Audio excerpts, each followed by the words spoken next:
But it's not only the problem of the family and the problem of the economy, but there's another aspect to it as well. It's also a sexual revolution. When women are dressed and yet naked, eventually you're going to have the majority of children being born as awladu zina. Said the Prophet ﷺ, 1400 years ago in Arabia, he said it. A child being born out of wedlock, that's no big thing anymore. Everybody doing it. Huh? Marriage, that's for the birds. We don't bother about marriage anymore. Huh? This is the best of all worlds. A sexual revolution which is going to result in the majority of children being born as awladu zina, out of wedlock. And more than that, and the Muslim youth better listen. He said the time will come when people will have sexual intercourse in public like donkeys. Like donkeys. An African student wrote to me from Paris, Sheikh, we don't have to wait for that. It's right here now, just outside of my window in my university dormitory. I can look out and see them having sexual intercourse like donkeys. That's what the student told me. An African student in Paris.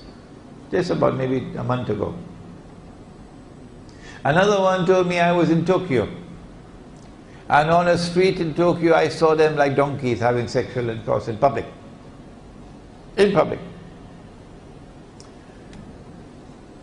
What do we do? We first of all recognize this is the work of Dajjal. This is the work of Dajjal. And so there's going to be a release of sexual energy in the world as we travel further and further in time. People are going to become more and more obsessed with sex. And to the point of sometimes being driven to madness. And so we see the incidence of rape increasing all over the world. Rape. Women being attacked. We see the incidence of casual sexual relations. Women exposing their bodies.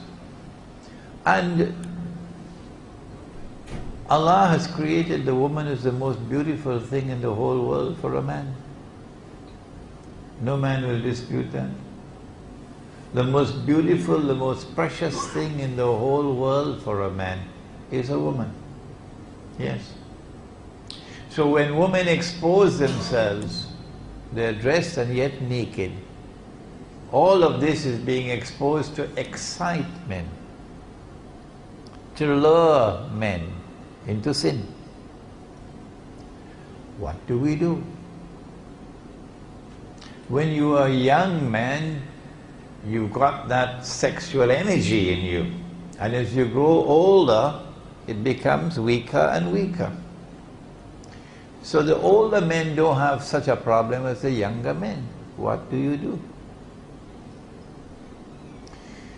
The answer is, Allah says in the Quran, Ku anfusakum wa ahlikum nara. Protect yourselves and protect your families from the fire. If you're living in an area in which women are dressed and yet naked, you just come out of your door and you're seeing them all over the place like that. One day you will look at them and nothing will register in your heart.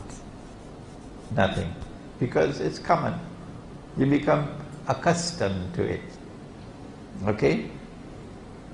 That is a sign of decline of faith. But if you make i'tikaf, not for 10 days in the masjid, you go to the remote countryside for a whole year. And for a whole year you've never seen a woman dressed and yet naked.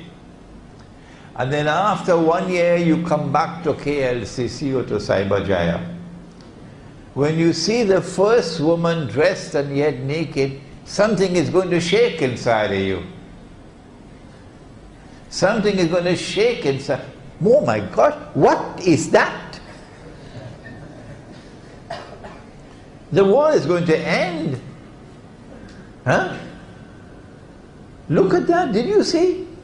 That is what the Prophet said will happen. Look, look, look. Then you have Iman still left in you. So if you remain in the midst of all those women who are dressed and yet be naked, tomorrow it will become business as usual. Nothing will register inside of you, and that is a sign of decline of faith. My answer is to get out. Get out and go to the remote countryside where you won't be seeing these things. There's a second thing you have to do, and that is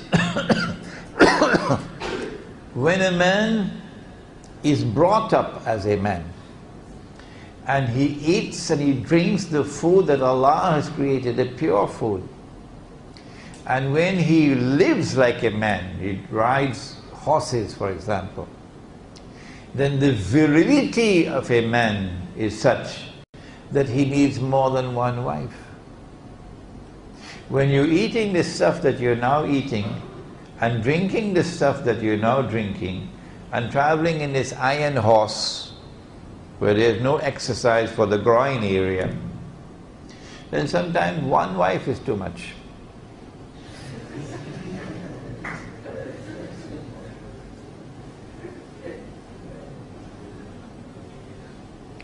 And so back to the village, whether they like it or whether they don't. And there are many who are not going to like the lecture. There are many who are not going to like these words of mine. It doesn't bother me. I preach the deen to please Allah. So we move out to the countryside and we build villages, Muslim villages. And in these villages we will have not one wife, many wives. Because every woman who comes to that village and says, I want a husband, somebody has to marry her. Somebody has to marry her. So if your wife says, well, I don't want my husband to take another wife, we say, well, why don't you stay in KL? Why don't you stay in Kuala Lumpur? No. Allah has permitted plural marriages. And plural marriages has more than one benefit in it. It is not that plural marriages helps to provide husbands for so many women who otherwise would not have husbands. It is not that plural marriages help to provide maintenance for women and children who otherwise would not be maintained. But plural marriages has an impact on the masculinity of the male. Plural marriages has a positive impact on male virility, making you more of a man. And that increase in male virility has an impact on your intellectual life. You become a more versatile thinker, a more versatile scholar. It has an impact on your spiritual life, opening doors and opening windows which otherwise would not have been opened. So plural marriages is not there merely for enjoyment and excitement. Plural marriages has a more profound role to play in society. But I live in a world today in which speaking the words that I have just spoken makes you very unpopular. But Imran Hussein doesn't care for popularity. No. And so for the young man we say, protect yourself from that garbage out there. Look for sisters who are good Muslims, marry them, and have as many children as you can, so that in the end Nabi Muhammad alayhi salatu wasalam will be proud of this ummah. Now finally, before we end, why have we concentrated on the youth in this fake glamour of the modern age? The answer is because it is Suratul Kahf of the Quran more than any other surah which explains Akhirul Zaman, the age in which we now live. And in Suratul Kahf there is the story of the young men in the cave. Innahum fityatun amanu bi rabbihim wazidnahum huda. Allah directs attention. The ones who stood up and proclaimed their faith, regardless of the price they had to pay, were young men. The ones who withdrew from society, I'm giving up my home, I'm giving up my town rather than giving up my faith. And they fled to a cave, were young men, not old people like myself, were young men. And so if the flag of Islam is to be taken to triumph tomorrow, it is young men who will have to take up that flag. Suratul Kahf of the Quran.